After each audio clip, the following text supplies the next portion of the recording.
go up that hill, right? Sliding up the hill, slide back down against a tree, get your bearings and go up again.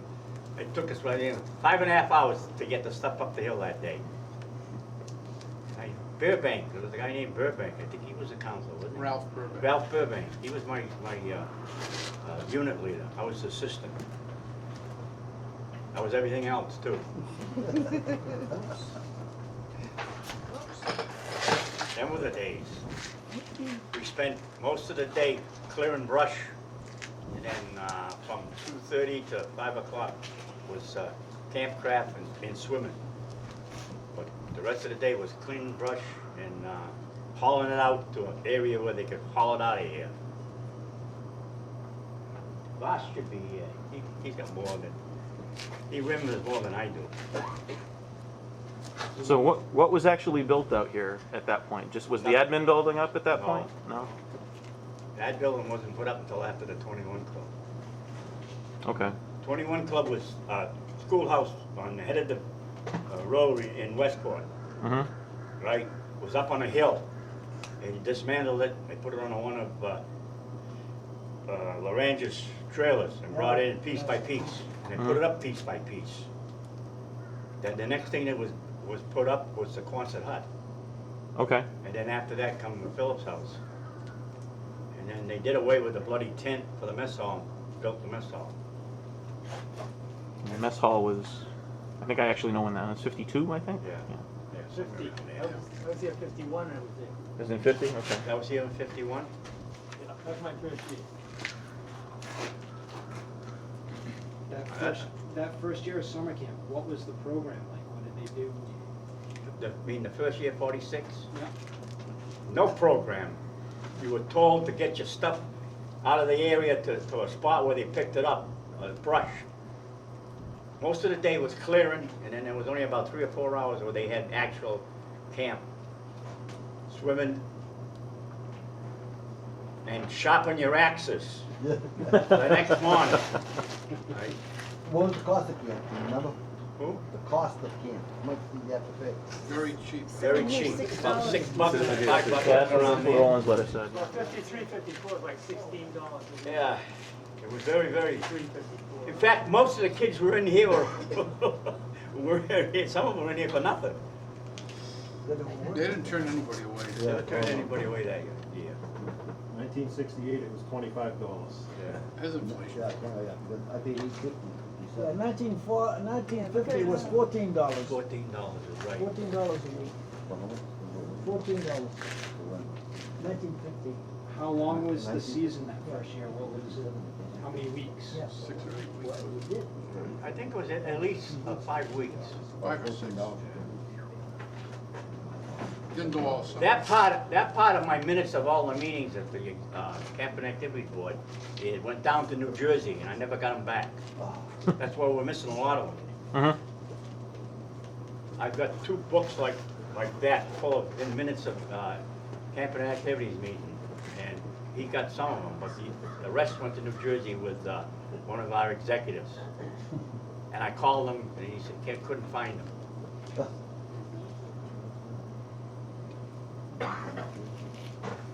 But in the summer, we used to have the Camping Activities Board and the Executive Board used to be down here in camp.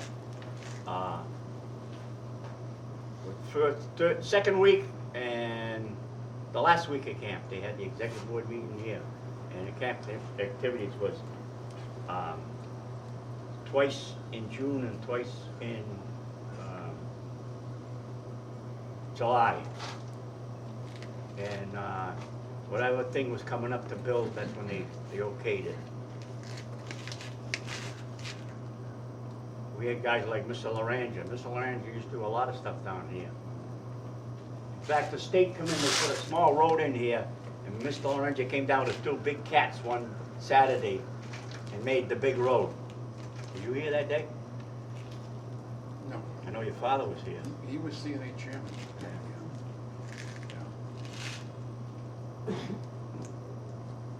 Got anything else you want to add?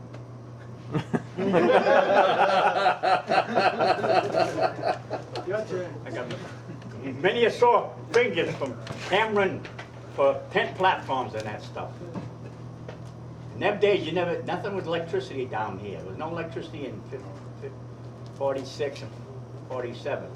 Everything's by hand. Nothing in 50. We cut from here to White Island at the summer of spring of 1951. Bruce Collins was the camp director. He cut it from here to White Island to the surveyor. Straight through from up there, the admiral's building to White Island. That was the first time the telephone poles went in. Is that before all the cranberry bogs were out there now? What's that? Is that before all the cranberry bogs were out there and everything? We ran through everything. The surveyor set up this, you could see a leak 10 feet away, and we cut it down and just kept going. Just kept going, right. Straight line. The power came in mostly for the dining hall, right? That was the Yeah. what one of Bang, right. I think they wanted a telephone up there. Oh, yeah. They put the poles up with some kind of rig they made, tracks, like bulldozer tracks. Hmm. Dig the hole, put the pole in, and keep on going. But every once in a while, they have to go back out with a trailer and get poles and more wire. Some of the poles were in swamp area, on the other side of it, near White Island. Now, the waterfront, was it basically the same area of the waterfront Oh, yeah. when you went Yeah. swimming? Was there any clearing required, or was that always No. a natural beach? It was twice as big then as it is now. Oh, really? I'll tell you about it. It's a small area.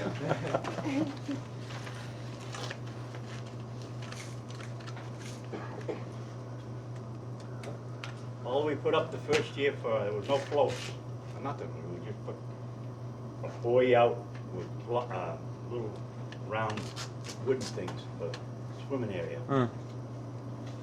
If you couldn't swim, you couldn't go in.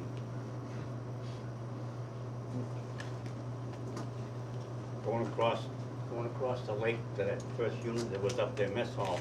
One kid said he could swim, got halfway across, he fell in the boat. I can't swim, I can't swim! And that was when Burbank dove in after him. Oh, really? Right? He had $175 in his pocket, right? Lost it all. He threw it all that much. Huh?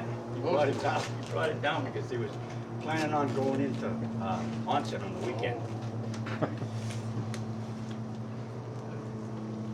Doug can tell you about the onset trips. Yeah, I can tell you about that. That used to be a big thing. It would take us into onset on a weekend. And the big thing was they had a television screen in one of the windows. We didn't have television, but they had this little TV set, and then they had this huge magnifying glass in front of it. So unless you looked directly at the screen, if you were off to the side, everything was distorted and it was this awful greenish color. But we thought that was the greatest thing going. So we were coming back one time. They used to put us in the Army truck, take us down to onset, and we're coming back at night, and the Army truck got stuck in this. It was all dirt roads, sand roads. And so it was Alki, wasn't it? Alki was driving. Was driving. And he says, okay, everybody out and push. Now this is a huge Army truck, you know, we are pushing. And we're pushing, and my foot let go on the sandbank, and I went under the wheel. My foot went under the wheel. However, it was soft sand, so the wheel went right over it. I was scared as heck, I was all upset, but nothing happened to me. I mean, it was because it was so soft, but they made me stay in the infirmary, which was up the road here, something like that, for 2 days till my father could get down here to make sure that I was still alive, and I was. But I mean, you see this bloody truck going over you, and you say, "Oh my God, it's all over." But it wasn't. Obviously, it wasn't. I'm still here, still going. But we thought that was great going into onset. I think that didn't they have a stabbing at the dance hall? Yeah. And I think that was the end of that. We didn't go. No more into onset. Yeah, I remember that. Yeah. It happened out by Senator Carver here. Yeah. And the guy beat the rat. Yeah. I can add a few things to this. Oh, absolutely. Larry, was Bruce Collins the first director? Remember Bruce Collins? He was scout executive for the council. He was camp director in 1951. Also, did you go on the saltwater trip with the canoes? Yeah, I was in the first canoe trip. Roy went too, didn't he? Did you go the first one or the second one? 54. I was the one in the 48, 48. the first one, and we. I don't remember starting in the bogs. They say that I remember starting in the salt water, like in a little estuary going out into the salt water.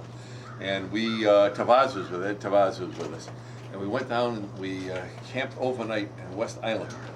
And I remember I caught heck because I woke him up, and it wasn't me, it was the laughing gulls. But I used to laugh all the time until he was always laughing, and he thought it was me, and I finally had to convince him, but it wasn't me that did it, it was the gulls. And they had called the standard time, so that's how they got the pictures. As we came into New Bedford Harbor, we had the photographers from the standard time, we thought we were big heroes.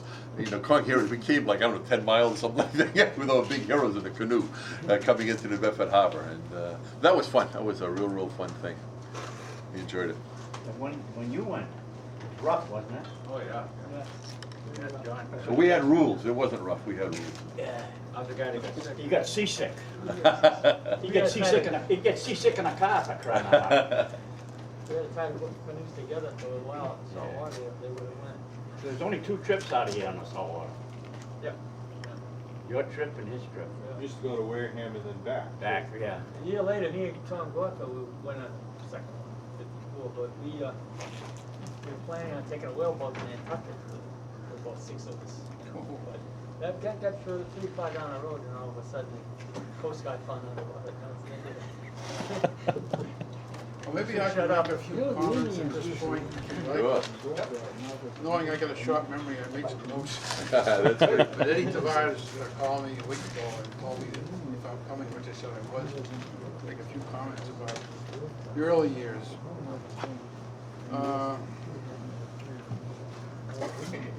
My first trip to here was back around 1942. My parents, after the war, decided to take the first vacation since early in the Depression, and we camped at Fearing's Pond. And one of our neighbors, a guy named Jed Hazelhurst from Duxbury, which means nothing, but he had a Model A Ford and a little tiny trailer. He hauled all his junk down here to go camping. So many an evening, when it was a little cooler, he and my father would get in the front seat, the wives were in the back seat, and his daughter Nancy and I were in the trailer. And over the course of time, we must have gone on every single road in the state forest, and it was pretty bouncy. One of them was into here. The only way to get in, other than from Wareham, which was the original way into camp, was when you come down, I call it the roller coaster hills back here, before you take the right turn to Southeast Road line. There was a left turn, you could go into Abner's Pond, and there was really no road to speak of it. You could drive around the backside of the pond and go up that road that comes into our current road. You've probably seen the sign up there. Near where it's near where Obedience is located. And then we came down here. The top of the hill where the administration house was a field covered with wild cranberries. It was a very pretty spot up high.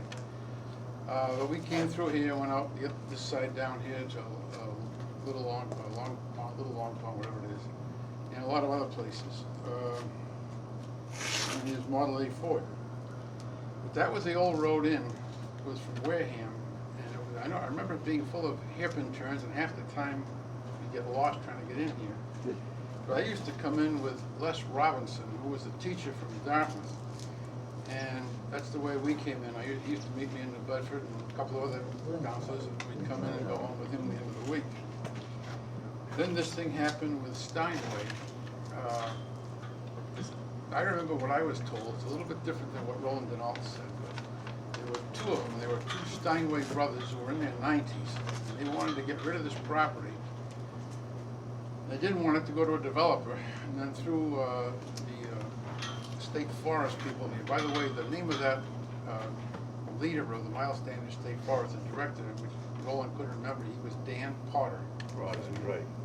Real nice guy. He was very helpful to us. He gave us a lot of assistance, especially with bulldozers and stuff like that.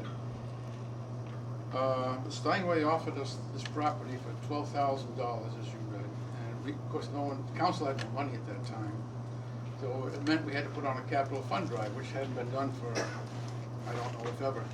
But they set a goal of $50,000. Those days, that was like $5 million is today. But Francis Quinn, who recently died at age 100, he was the city assessor. He was the president of the council. And Rafe Mutterpearl, who owned a pocket, I can't remember the name, he owned a pocketbook manufacturing thing on Belleville Avenue and Dean Street. They were the co-chairman of the drive. And I know my dad worked with them and a lot of other people. And somehow they raised 50 grand. So they paid off Steinway, bought the property, they had 38,000 left to play with. And they used that to buy the materials, make a lot of the buildings that were here at the time. And I'm a little rusty on this, whether it's 46, 47 or later, but the Camp Ranger, I think, tell me if I'm wrong, Larry, didn't we have some kind of a hut there for him way back? It was, 21 Club was Oh, no, 1950. that came later. That came later. But we had the We had something. storage building down near the Ranger's house on the left side. We built that, and then we had the boathouse. And I remember a Quonset hut across the street from the boathouse. Yeah. But I don't, whether that was Foundation's still 46 or 47, I can't remember. Foundation's still there. And 21 Club had not come in yet at that point. And they built an administration building. There was no health lodge. The trading post hadn't been built. But we had a little shack on the waterfront where the kids could change up and things like that, and the tent up on the hill. And we somehow got a hold of, probably for free, this Army truck. It's what they used to call a deuce and a half. It's a 2.5 ton. Right. Two International. rear axles, double wheels, and it, thank God it had a winch on the front of it, which we eventually broke. But when all of the men and the workers, we started out and decided this road was no good. We wanted to come in on the road that you come in today, but we had to get into where Abner's Pond Road met this new road going in. So we cut down all the trees, and we were using the winch on that 2.5 ton truck to yank out the stumps. Man, it ruined the truck almost. But we took out hundreds of stumps. I say me, I wasn't involved in it. It was my council. My dad was involved in it. But they used that to haul in supplies and haul out dirt and stumps, take kids around, things like that. Sink it in the water. Yeah. But we built all those buildings, and we had a small water tank that we built. It was about 6 feet, not the one that's there today, a 6-foot water tank to give the chef a place where he could get running water. But we did sink in a lot of wells around here. They had tripods set up, and these things you placed up in the air, and the weight would come down and slam the pipe in. And they only had to go down 6 feet. We had unlimited, beautiful fresh water. Nothing had ever polluted. And we had those set up all over the place. But to build the tent platforms in some of these buildings, they got a hold of Ted Foster from Sullivan Foster, who is now out of business, and Laranger and son, which I think they're out of business now. And after a lot of dickering with the Carpenters Union, but they finally said, okay, this sounds like a good deal, you guys can run with this plan. Ted Foster, Sullivan Foster was on this side of the pond, and Laranger was on that side, and the thing was, every Saturday, who could build tent platforms and latrines the fastest? But the way we got to all of these guys, and it was free, we didn't spend a nickel. All of these carpenters, the Carpenters Union blessed it, gave us their help on Saturdays for nothing. But the deal was, they brought their wives and their kids. And the wives roamed around and played cards, and the kids were on the beach all day long. And at 5 o'clock and at 6 o'clock in the afternoon, I don't know if it's still a vacant area, but maybe 100 feet in from the beach right now, there was a clearing. And they dug a long trench, me to you maybe, with 2 logs, trees on the sides.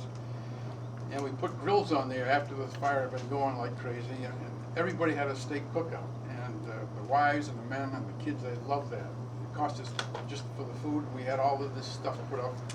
A lot of the wood was donated too. And I can remember on the waterfront, maybe this was 47, I'm rusty on that, Larry, but we did have a dock going out, an L-shaped dock. That was 48. Well, I remember, I wasn't here in 48. Yeah, before they brought, But what we did, to float that thing, they put it on 50-gallon drums.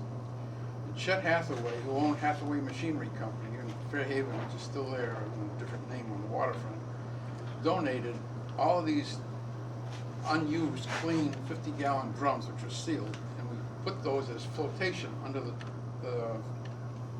floats that were going out. And at the beginning of the season, in the first week when the staff was there and the last week, we had to take these, well, we'd take off the frames, and we had all these 50-gallon drums, and each kid took one drum, and we'd walk in 2 feet of water all the way around to near where the mess hall is, and roll them up into the woods there for the winter. The next year we have to roll them back again. 5 Mile Pond back then was, I'm guessing, it was probably 5 feet lower than it is now. The beach was bigger. And when it was time for chow and to get up to the mess hall, we'd go around that spit in front of the lagoon. And if you could get running fast enough, you only had to jump 4 or 5 feet to the other side. But they put canoes in there and stuff like that. The control of the level of that thing is on some boards on the way up to the road to the mess hall. We didn't have any legal right to change that. That right was vested in somebody down the road in Wareham that owned some cranberry bogs, and he needed the water certain times of the year and certain times he didn't. But it never was a problem with us. We get along fine with him, but he controlled it. Sometimes the water would be higher than it was before, but the beach went out further, and it was always a beautiful beach. We had a little thing built up in the air for the lifeguard to work out of. Dick Nolby was our scout executive. I remember him well. He's about 6'6", gray hair. He was a good guy. Les Robinson, I mentioned, he had his boat down here. And Roland Dunno, who you've just been reading about, was a camp director. I was going to talk about Roland. What he didn't, I'll tell you some of the things that I don't think he put in there. I just glanced at this paper quickly. He was a bomber pilot on a B-17 in World War II, and he made a lot of runs to Germany and back. But he survived. We liked him. He was a great guy, except once. I was in a tent with a guy named Bobby McDonough from Martha's Vineyard, and I had my foot locker up on sticks I built in the foot of my bunk. I went in there one afternoon, and there was a great big padlock on it. It wasn't my padlock. Somebody had locked the darn trunk, foot locker. So I went up the hill to Roland. I told him about it, and he started laughing like crazy. He thought that was the funniest thing that had ever happened. Well, I wasn't very laughing about that. I didn't like that. And anyhow, I went back down to my tent. Then I had a brilliant idea, and I walked up to the ranger's house. And I found Armand Gilmet, and he let me borrow a hacksaw. I took the hacksaw back, and I cut the lock off. Then I took Armand back his hacksaw, which he was reluctant to loan because He never liked me. books and tools are two things you should never loan because they never come back. I learned that the hard way. I gave it back to Armand. Then I took the pieces of the lock up to Roland. I said, Roland, I got a surprise for you. What's that? Here's your lock. Put it down. My lock? You did that to my lock? I said, yeah, isn't that nice? And I walked out. But he never did it again. When was this? What year? 46, I think. 46, I think. The name of the chef that we had, I never knew his name, but everybody called him Gallopin' Dandruff. World War. He was a World War II veteran, just like Roland Deno. He was physically okay, but his mind was, I hope there's no relatives here, he was all screwed up upstairs. This is from the war. We used to call it shell shock.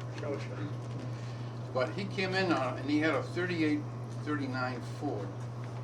And he'd drive it up to his tent up there next to the mess hall. Well, the thing ran beautiful. All the way from home, coming up here. Once he got it out of here, it ran beautiful on the way home. But getting it started and getting it out of here, he had an awful time. We used to go up there and watch him.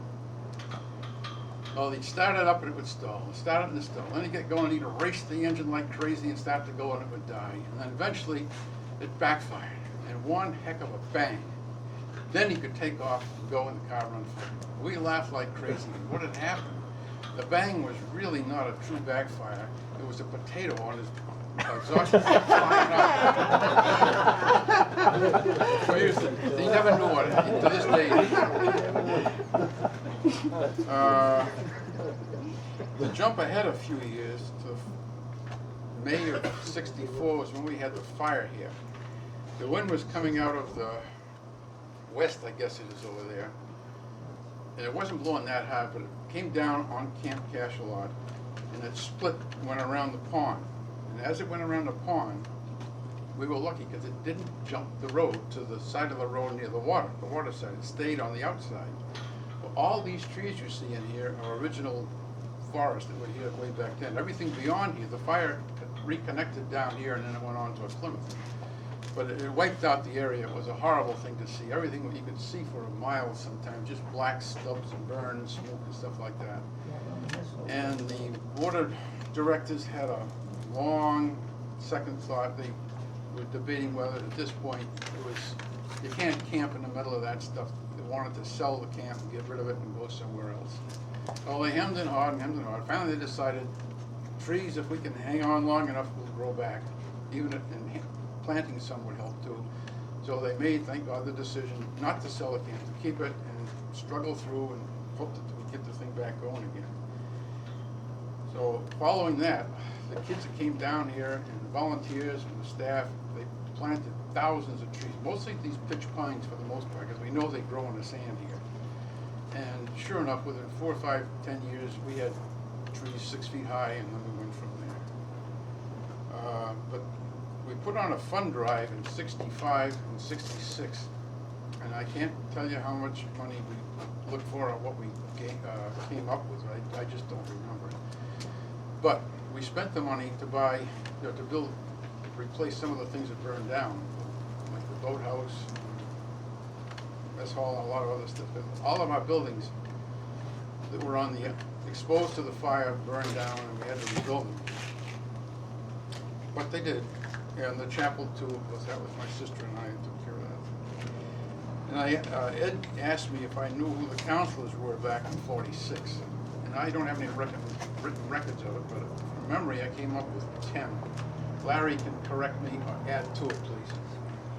That was myself, Eddie Tavares, Larry, Alki, which is Arthur Alcaraz, Frankie Frias from Dartmouth. I ran into him 3 or 4 years ago, and he was not in good health. 10 years ago, maybe. Al Cornforth, Ralph Burbank, Marshall Brown, Bobby McDonough, who died a couple of years after '46. Came from the Vineyard, and a guy whose name I never knew in my life. We always called him Geezer. He was a skinny little kid from west center of Wareham somewhere. Nice guy, but he was Geezer. He didn't have any other name. The one thing I do remember that tested my endurance, the one '46 probably, either before camp opened or the week afterwards, they told us we were going for a walk, a hike. I don't know how many of us there were, maybe 15, including some leaders. We went over partway toward Charge Pond. We couldn't go any further because Charge Pond was sealed off, and it was for 50 years. The rumors went around that it was contaminated first with atomic stuff and then with biological stuff, and nobody could get in, nobody could get out. To this day, I don't know why they did it, but now it is, the sign is open, you can get down there. But coming up from Maple Spring Road there, it's still blocked off, but anyhow. We walked down there, hiked down there on dirt roads, and came out at the State Forest building, and we were hiking out Tremont Street, was it, I think? Took a left at the end and went over toward the center of where the road splits, 58 goes left. And we went around Sampson Pond to the right, and then went left and walked into Edaville. That was the original entrance to Edaville. Today you gotta go way around to the south side to get in there.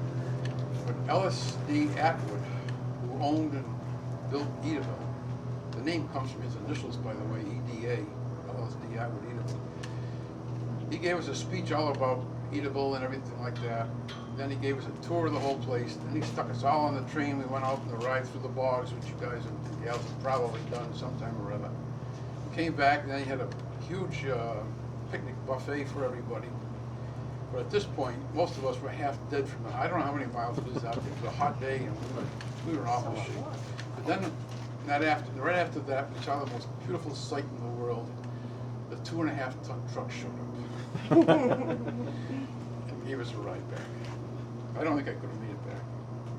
But I remember having a lot of fun around here, working merit badges, campfires, trying to figure out the constellations and the stars, playing sports, games, swimming, working with the kids that were down here on trying to teach them different things and make sure they were having a good time and doing everything safely. They were just so much fun. But after 2 years, my father said, you're gonna go to college. But I was 16 when I got out of high school. So he said, you're too young to go to college, so I had to go to summer school, then I went to prep school for a year, then I went to Brown for 4 years. And that was the end of Camp Cachalot for me, unfortunately. But I really liked it down here. Those are some of the things that I remember. Now, where did I go wrong? You didn't go anywhere wrong. Straight Were you here the night that they went into onset? They came back and I was in camp all alone. And I put my hammock up in the tree No. and I was sound asleep. I wouldn't do a thing like that. Sound asleep, they came up with the army truck and hit the tree to try to wake me up. I wouldn't wake up, right? So they unzipped it, they threw frogs and little snakes in and everything. They had crabs from the onset, right? I woke up in the morning and I hollered and moaned and groaned, and Roland says to me, what are you hollering for? I said, did you sneak in and unzip me and put all this junk that's in here? And his wife came out and she said, oh my God, you slept with all that stuff all night long. I said, yes, you put it there, you were with them. We had fun like that, many things a like night. that a lot. Many a night. Those are the things you remember. Potatoes flying. See you, Al, you leaving?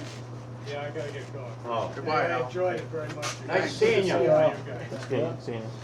But- If you see the boss on the way, give him a kick. Yeah, I'll do that. That's all that I had to say. I'll leave. Turn it But back I tell you though, the camping board that was on from when I started coming in, 46, every year when a new person got on, everybody was in here working on weekends. His father was always driving, hey, you're not hammering right, do it this way, and he'd show you, right?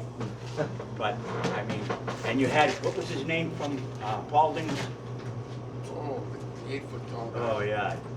He was vice president of the company. He come in every Saturday. He was crippled. He couldn't do anything. His chauffeur would bring him in. The chauffeur, he'd say to him, here's a hammer. Go help the boys. That's up with the registry of motor vehicles. That was J.I. Paulding. Go yeah, Paul. They made insulators for. And the guy got paid. The guy got paid every Saturday. I said to him one day, I said, you paying him while he's here? He said, yeah. That's the only reason he's coming is I pay him.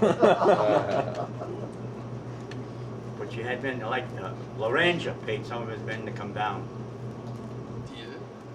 They had one guy that had 8 kids. He couldn't afford to come here on a Saturday. The old man would pay him a full day's pay.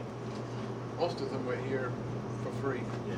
You know, you mentioned a lot of those volunteers, and as you say the names, I think of Mother Pearl. Mud Yeah. Pearl, And I yeah. remember him Super coming guy. down here, he had his brand new Cadillac. Yeah. He was all dressed up in a suit. Yeah. And I remember George Gibson, who you know could pick up the side of a building, they were trying to move stuff.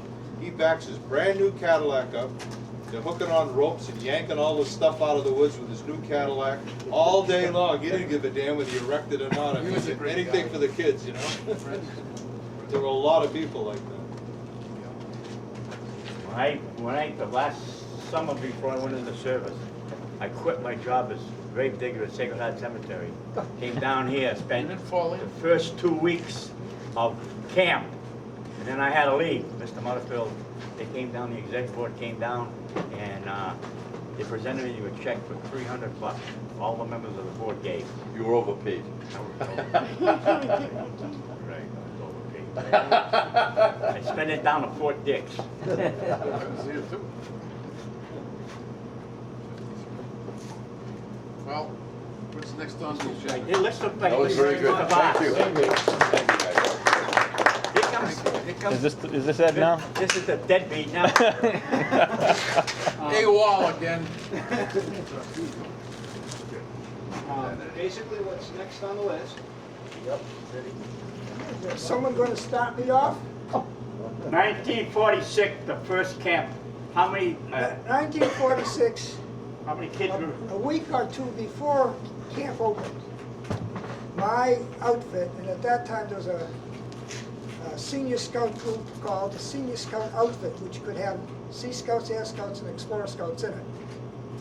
And Senior Scout Outfit 15, of which I was a member, decided to come to this new camp that we just bought. Nobody had camped here from Scouts yet. So we got left, there were 5 of us, we got left off at Squirrel's Nest, which is down where the Elks are, down on Route 628 there. And we hiked in 2.5 miles of tar road, 2.5 miles of dirt road. Well, took us 2 days to get here. We thought this was a great journey. It took us 2 days to get here. And finally found it. And of course, all that there was no clearings except the clearing right behind the beach. No signs of civilization except a well point driven down there. We didn't even have the pump. And so we stayed here for several days and hiked back and picked up. And that was the first scout camping expedition here. Then came the day come to camp. I may have said we were supposed to work kids were supposed to work half a day, and they would have scoutcraft half a day. And about 20 kids a week. And the staff, some of us included, I was just finished my junior year in high school. We started from downtown New Bedford, 105 William Street, something like that, down on William Street, the scout office was. In a big Marine Corps truck and an old Ford station wagon, all the staff and all the equipment for the summer. And the only way into camp was by way of the road that comes into what is now Scoutcraft by this trading post. You couldn't come in from Admiral Pond. Technically you could. There was a road that's now overgrown that came in from the northwest corner, came down to the beach. Then if you were lucky, you could make the truck go across the beach and then pick up the road to the other side and then continue on. But we didn't know about that yet. So we came in that way and got lost. The whole staff and all the equipment. We should have taken a left fork, we took a right fork and ended up somewhere near the dam or someplace up there. And so we turned around and came back. And finally we arrived here. It was well on into the afternoon, I guess, something like that. And we had to start setting up. Screw on the pump on the well point. And the cook had to set up his coal-burning stove. You mentioned the cook? Gallop and Dandruff. Gallop and Dandruff, we call him. His name was What was his last name? Garvin. Garvin? Robin. First time I've ever heard. I think it's Gauvin. And Galloping Dandruff's claim to fame was that during World War II, he cooked for 2,000 men in the African desert. Couldn't boil water.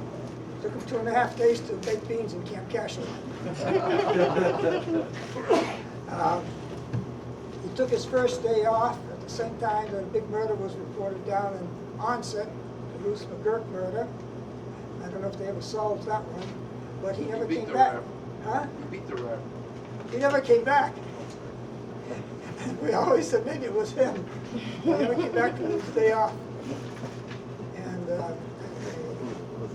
they had to go get another cook. Was it, did Les Robinson get Louis Westlow at that time? Get who? Louis Westlow, a teacher at Dr. High. I don't know, maybe it was Gilly Mello. You'll know. Mellow. Well, Gilly That Mello, means okay. something. They got Gilly Mello, Yeah. who cooked in the Navy. Gilly was good. He finished off the rest of that first summer. But at any rate, we got this coal-burning stove set up, and we had to set up the dining tent, which was all, everything was going to be down there. We hadn't cleared any campsites yet. That was tomorrow when the kids got here, and including latrines and all. And we had this big package, about 20 by 40 or 20 by 60, something like that. Navy hospital tent, heavy dark canvas. None of us had any idea what it was supposed to look like up. By this time it was dark. We had to put on the lights from the 2 vehicles to put it up. We're putting up this thing, we don't know how it's supposed to look. We're getting lost inside of this massive thing. But somehow we got it up. And anyway, when the kids arrived, we were ready, as ready as you could be under the circumstances. They get assigned into camp, into units. I was one of the unit leaders, and Arthur Alcaraz told me that the other unit leader was a guy by the name of Burbank. He said, Burbank, my unit. Ralph see, Burbank. Ralph, okay, he said lose the Burbank, and he was confusing that with the scientist. Yeah, Ralph, that was it, Ralph Burbank. And we cleared up the first campsite here, and the one on the, well, you may think of it as one campsite. Where that first wooden latrine is beyond the boathouse, on the low side, that was unit 1. And then we went up a little hill there, and that was unit 2. You were on, Larry was on unit 2. I was And in- Unit 3 was moved over to where the mess hall Yeah, is. but we did, well, we expanded later on in the summer, moved and started opening up areas. And our latrines, they were 2-seaters with boxes with lids, and they were in heavy canvas baker tents. No fields here, none of that stuff. That was about the beginning of it. I remember Ray Covill here, Buzzy. Do you know him as Buzzy? Buzzy Covill, Way back. way back. Buzzy shared a tent down on the waterfront with McDonough, Bobby McDonald. who was from Martha's Vineyard. And I do remember one day that the staff caught him sleeping late or something, and they picked up his whole bunk and put it out in the water. He never knew it till he woke up.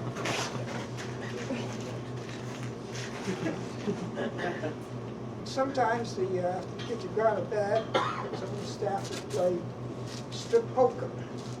You know, every time I guess you lost, you took something off until finally somebody was ready for bed. Back in those days, we sang some songs you can't sing anymore. We didn't think of anything bad, but you know, I was out camping with a venture crew in the past year, and I started singing Cocaine Bill and Morphine Sue. They got a good kick out of that. Pretty little. And actually, we did have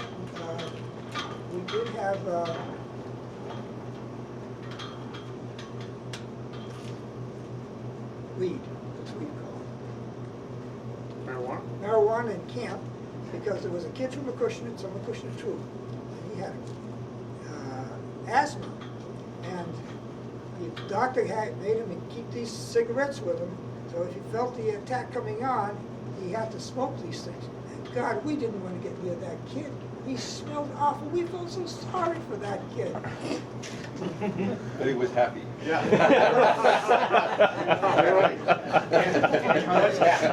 And hungry.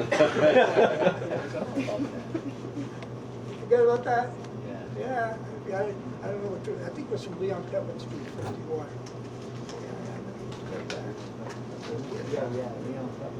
So what else did you guys reminisce about? Well, everything that went on. First meeting of the executive board over here in the clear. And we met with that steak dinner on. Everything went out that way that night. Yeah. And then I came down with 2-3 days later, and I came with him. I think Alfie was with me that day, just 3 of us. And, I think that's when we put the well in over there. Only went down about 27 feet. Actually, the pump house that's on the other side of the pond, going up towards the mess hall, them well points in there were down 45 feet. And we put, the first 4 went in was with, like Ray said, pull the blade up and let it go. Oh, yes, that's right, yeah. Then they got smart when the paving, the water department in Amalgamet was the chairman of the board over there. They got a portable, like a jackhammer, but it had a flat piece on it. That's where you used to put the wells in with that thing. The cooler up by the mess hall, new mess hall, 1950. In 51, we built the well. Right inside Johnny there. and I were inside that house, insulated house. You guys come out there, what do you Like, say? holding a pipe while we had the jackhammer in it. I haven't been able to hear anything. We were in there for what, all afternoon.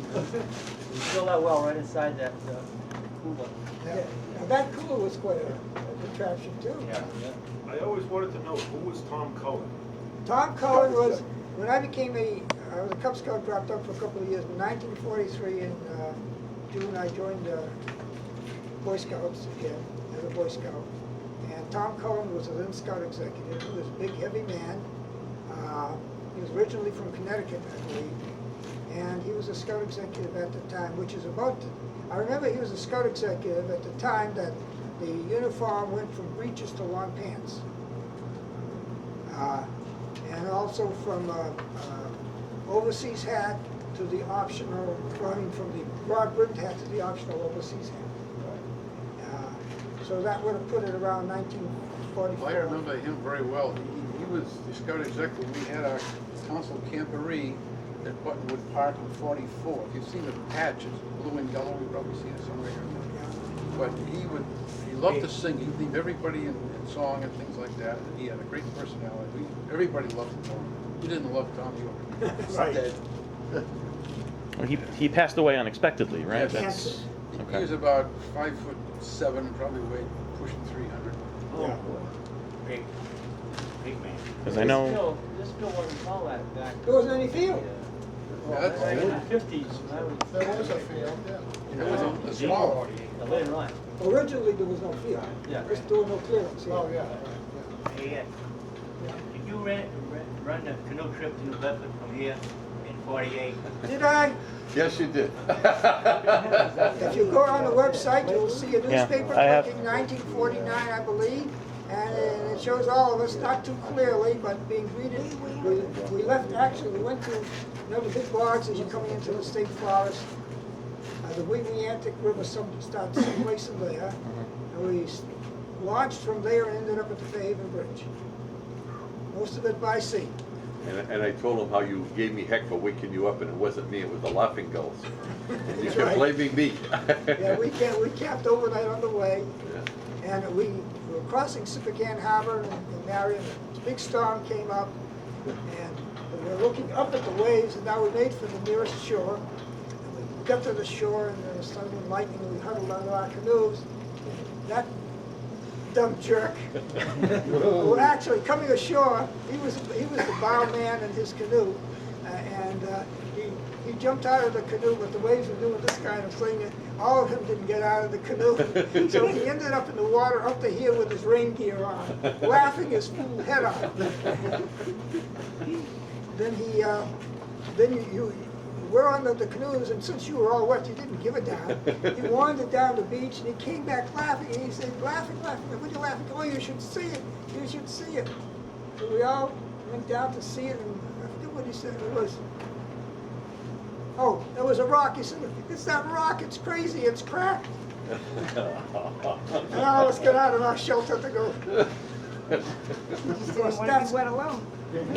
that's the same guy who at the 1950 Jamboree, which is the second national, Jamboree rather, the second national Jamboree, which was in Valley Forge. He actually went with the Cape Cod Yeah, I went to Cape contingent. Cod. And You when- wouldn't have me.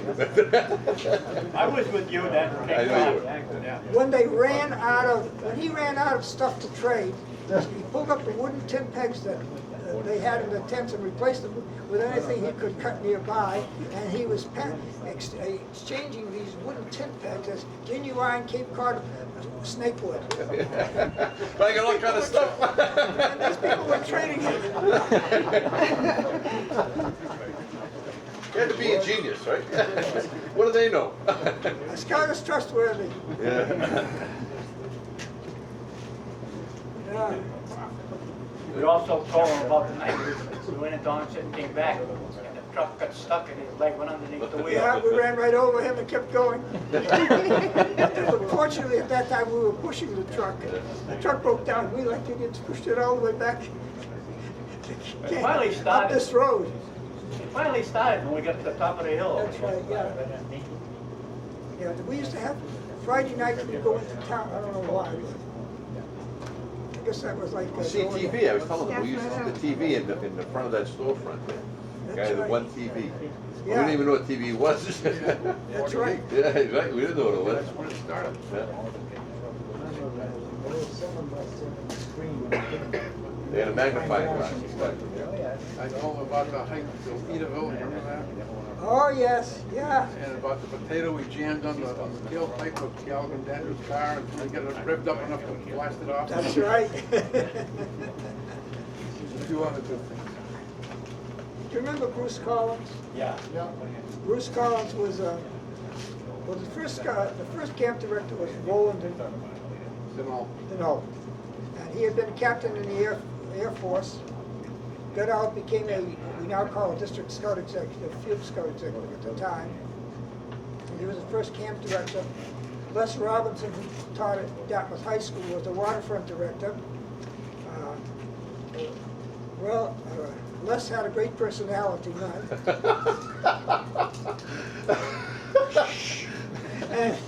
and actually, he became the second camp director, and he later became principal at the Dartmouth Middle School, to be followed by Doug Finnegar as the principal at the Dartmouth Middle School. He hired me, and I was principal there for 30 more years, 33 more years.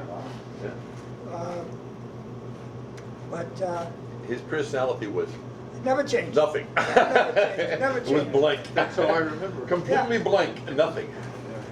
I remember he and the nature director and Al Kraz the other night reminded me who the guy was. The nature director was Rudy Gorka, not Gorka, Gaulke. He was a med student. He was a big tall fellow. He was in the ROTC at Bedford High. And he and Les Robinson got in a cider drinking contest. They drank so much cider, I don't remember what the outcome of that was. They loved the latrine after that. Yeah, you're right. They did go to a retreat after that. The second year,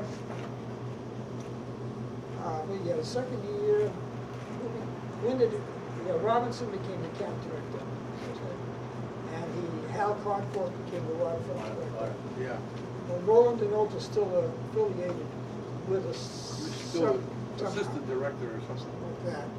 At about that time, this is a bit of non-scout history, but Roland and his brother, Roland was from Bedford originally, started the very innovative thing called Purity Diaper Services. Nobody ever had a business like that before. And now it's called Purity Services or something. But it was Roland and his brother. Roland did that in addition to being field scout executive. But eventually, Roland resigned from professional scouting, went back in the Air Force. I ran into him maybe 4 or 5 years ago. He was living in, I believe, Alexandria, Virginia, and he had retired as Controller General of the Air Force.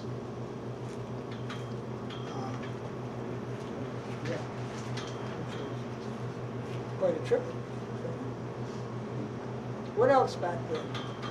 We started to mention Bruce Collins. Oh, Bruce Collins, Bruce Collins was the next district executive after, Roland Deneau. Now, Bruce's father was a scout executive over at Anawan Council, Camp Coas, where I just came from. Bruce became camp director there. And I always remember Bruce driving into camp one day, and he had a new, I guess it was a second-hand vehicle new to him, and it had one of these modern conveniences. It had a cigarette lighter. I push in, and coming into camp, he lighted up his cigarette and then threw the lighter on the window. And I remember some of us going back there trying to help him find the lighter.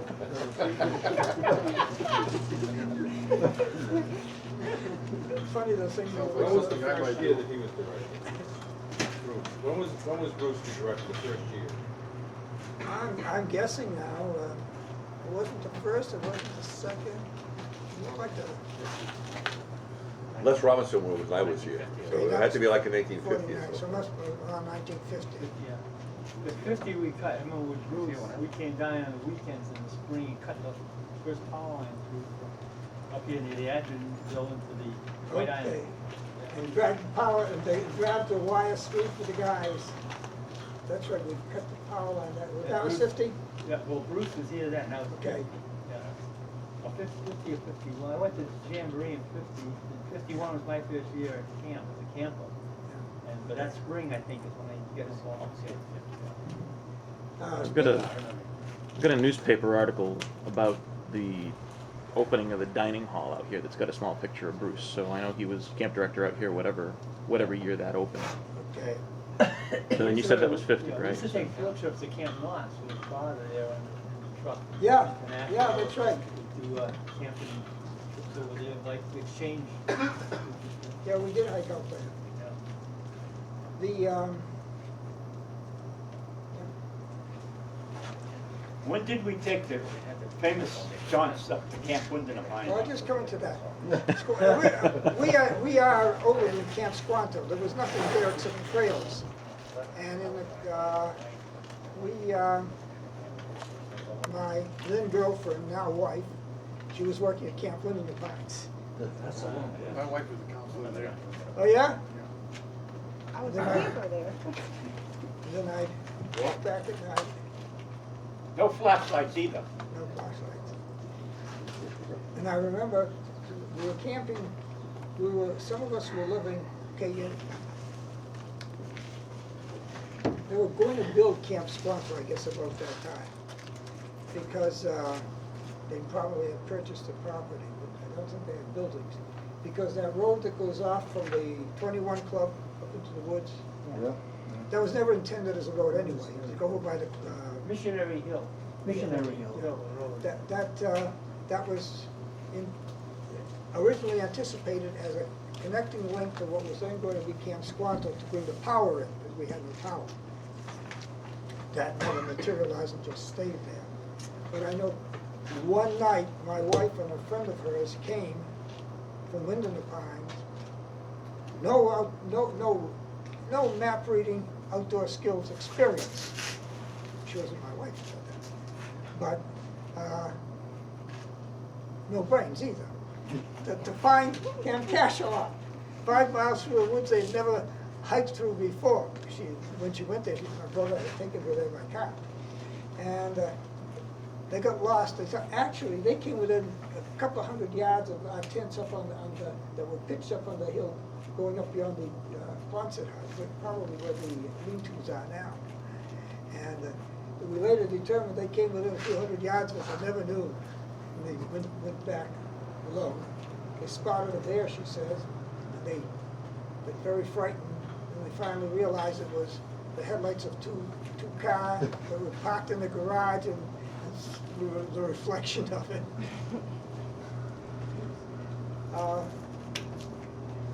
But yeah, that was going to be the power line in, but then for whatever reason they changed to this one here that Jackie was talking about. And I remember actually carrying the end of the power line through the swamp. I don't know how it's back there.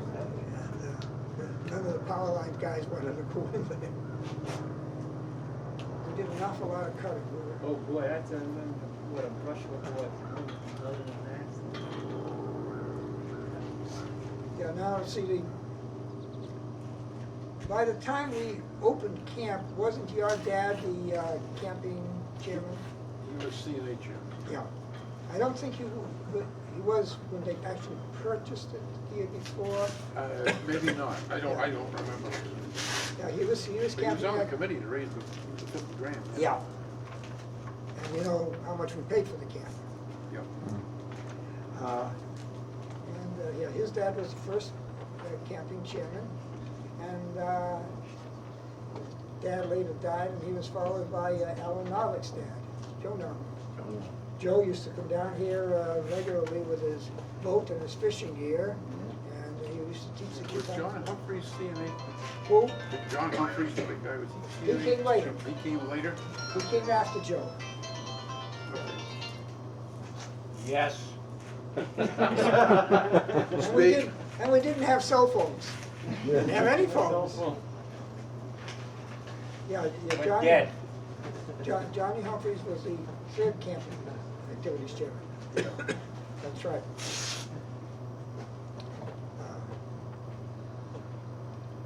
A lot of good times. A lot of good times, a lot of good times. And we're talking about half a century. More than half a century. More than half a century. 61 years. 2 years.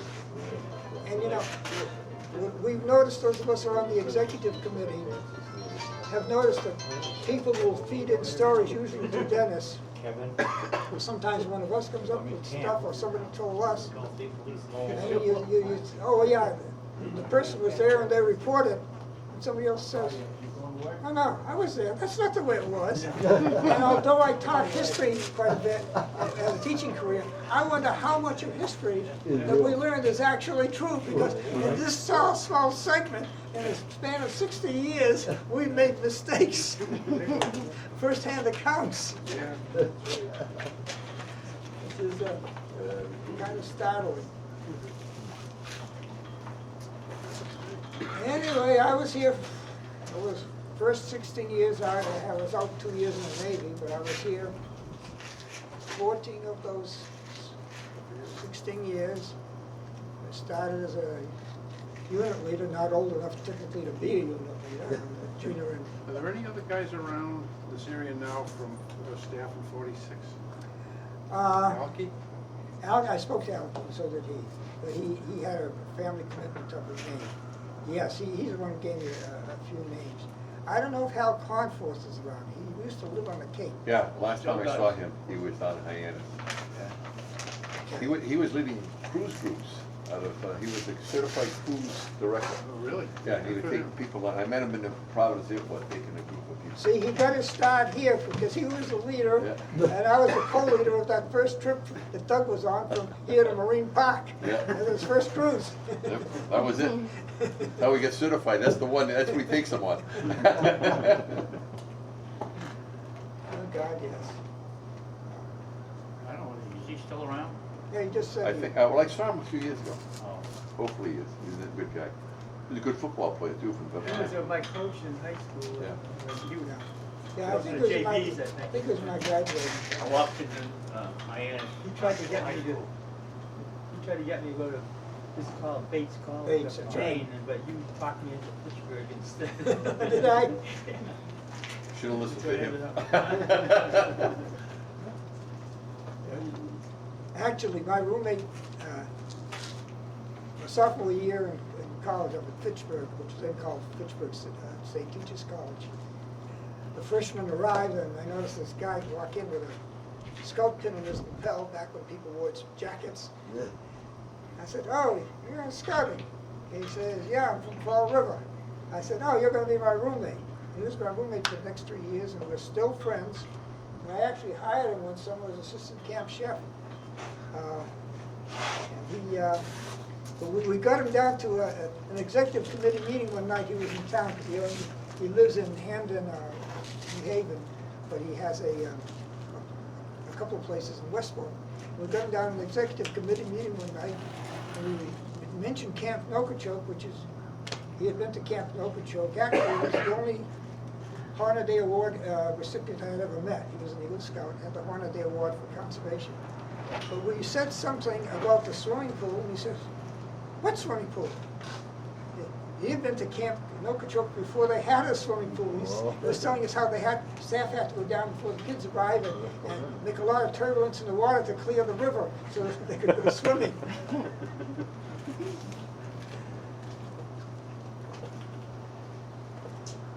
You know, just a couple of sidebars, not necessarily in the camp, but about scouting. In the old days, we used to have to go for interviews to get into college. And when I went up to my interview, I had a scout pin on. Oh, excuse me, the interviewer had a scout pin on. And he read my resume and said, "Oh, you're an Eagle Scout?" I said, "Yes, sir." He says, "That's good enough for me." Close it, I was in, which is hard to believe. I mean, that opened the door. The most important thing that young people should know of, I had a fellow that worked with me, Dick Driscoll, as you know, who retired from teaching, but also was a lieutenant colonel in the Air Force, and claimed that the most dependable reliability of success at the Air Force Academy is Eagle Scouts. Okay. More than the football captain, more than the #1 kid in the class, it's Eagle Scout. It's the most dependable indicator of success. It Which says is something for the it Scouts. says something, doesn't it? Yeah, it does. Great. And what Roland and I said when he was teaching survival school, I don't know what base he was at, said most of the kids at went through and passed for all scouts. Yeah. I do a lot of counseling with the kids that are falling short of their Eagle Scouts right now. Yeah. And when they're starting to fall out, just before they finish with it, they always send them over to me to talk to me, because I got into more of the leadership of our troop, and I didn't get my Eagle Scout, and it's the one thing I really am sad I didn't do. And I tell the youths my story about that, and they always end up going on, and then later on they come back. Add this to it, because that's a true story. Yeah, I believe it. The most successful in the kid. Yeah, but I mean, I would have picked like valedictorian or something like that, and president of the class. Nope, Eagle Scout. I got 5 kids under my belt now that I talked into staying and finishing it. Beautiful. Just because of Yeah. how I feel that I was I let myself down in the long run, that, I was in more of the leadership of the troop rather than going for my Eagle Scout. But that's fine. Hunting for a job is the same way. Yeah. Put that on your Rather resume, than that's the same. first thing that a lot of these executives look at, and Yeah. they say, oh, you're an Eagle Scout? How about all the other stuff I've been doing, that's a. Even if they weren't Eagle Scouts, the people do have a respect for it. Oh, yeah. I find that I'm very heavily involved in venturing, as is Bill. And as I go around, because I get around to other councils venturing events, but the majority of the venturers, which if you don't know, if you're not up to date, that's what we used to call exploring.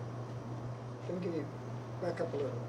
They had Air Explorers, Air Scouts, Sea Scouts, and Explorer Scouts back in the 45, in that era, to the 50s. And they had, the Sea Scouts had a award called Quartermaster, which they still have, which is like Eagle. The Air Scouts had Ace, and the Explorer Scouts had Ranger. And they made some changes later on, and they dropped the Ace and Ranger, and they changed it to a Silver Award. And then this was the Vietnam era, and Scouting was a uniformed organization. That was not good. And the demographics were such that there weren't as many kids available. So membership started to take a tumble. So the Boy Scouts in the infinite ignorance started trying to do whatever they could to get more kids, to try to be all things to all people instead of remaining distinctive, and this is what we do and we do it well. Got to a point that you would become a first-class scout and never go in the woods, literally. And New Scout Handbook of the 70s. yeah, oh, it really got to be pathetic. But and then they dropped their scouting, and they dropped Explorer Scouting as it was. Exploring became career-oriented, as it was for many, many years. In other words, they were focused on some type of career, and that was it. Now, about 8 years ago, they came out with venturing. Other than the fact that it is now co-ed, they reinvented the wheel that they had before when I was a kid. Because if you were in then, and you're in now, and you start comparing the stuff, the names may be a little different and so forth, but it's the old Explorer Scouting, except it's co-ed. And even in the senior outfit that I was in, because we had a number of Air Scouts, we were unofficially co-ed because the Girl Scouts had a parallel program called Wing Scouts. And there was one such unit in New Bedford, and we did a lot of activities with it. In fact, my first airplane flight was in a Girl Scout plane out of New Bedford Airport. When was it?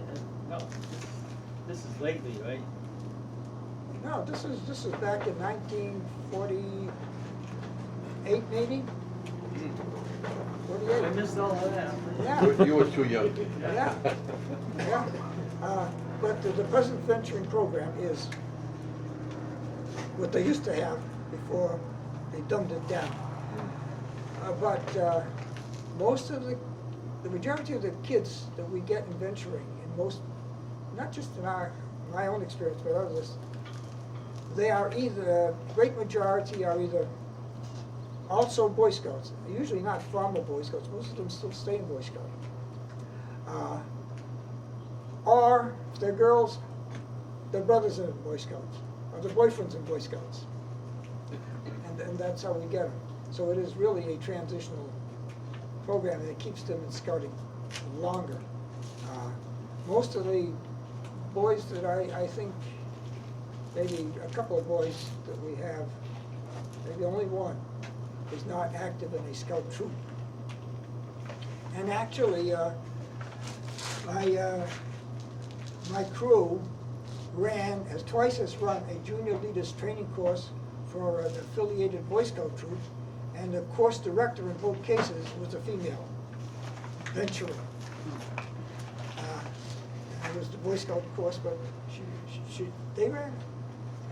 So, but we do get, most of our kids that we get, the boys are at least first class, if not star in life, and I got a number of Eagles. We've got one in West Point right now, that's an Eagle. And what we try to do is grab them, because we can keep them until they're 21. We try to grab them and put them into leadership positions as they come out. So that we have 3 current associate advisors. 2 of them, in addition, when they reached 21, became associate advisors in the crew, and they 3 times. This summer will be the 3rd time that they've led a 5 to 7 day trip, big trip in the summer. And in addition, I got them immediately as climbing, rappelling, cope inspectors for the region. They actually inspect camps all the way up into Maine for their climbing facilities. It's a very specialized thing. So 2 of them do that in addition, and the 3rd one, who's also an Eagle Scout, is also a commissioner for venture units. But because unfortunately, Boy Scouts, they stop being kids and become an adult at 18, but they can only be an adult as an assistant scoutmaster and assistant den leader. So there's a big gap before you can start getting this commissioners and other things. Well, that's kind of bringing it up to date. We never had anything like that. Thanks. Oh, yeah. Thank you very much. Thanks, sir. Thank you. For the rest of the afternoon, guys, George is going to open